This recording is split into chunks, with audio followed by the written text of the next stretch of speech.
अभी भी phone use कर रहा है। व्हीकल कॉलिंग, कौन इस टाइम पे डिस्टर्ब कर रहा है? वाइब्रेशन डिटेक्टेड, ये क्या है? किसी ने मेरी बाइक को छुआ है क्या? हाँ, तुम्हारी बाइक पे बैठा है,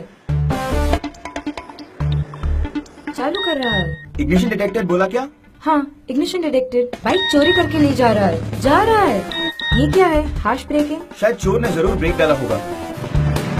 बहुत स्पीड में जा रहा है। फोन पे मैप में दिखाता हूँ कि कहाँ जा रहा है। सोचा तुझे डेमो दिखाएंगे, पर सच में चोरी कर रहा है। रुक, मैं बाइक ऑफ करता हूँ।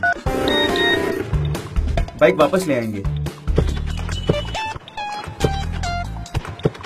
सुपर रे, तेरे बाइक को जो हो रहा है तेरे फोन को कैसे पता? सिर्फ मेरा फोन नहीं, तेरा नंबर भी कॉन्फ़िगर करो, तुझे भी पता चलेगा। मल्टीपल नंबर्स भी कॉन्फ़िगर कर सकते हैं। सिर्फ वो नहीं, बाइक नीचे गिरा तो भी पता होगा।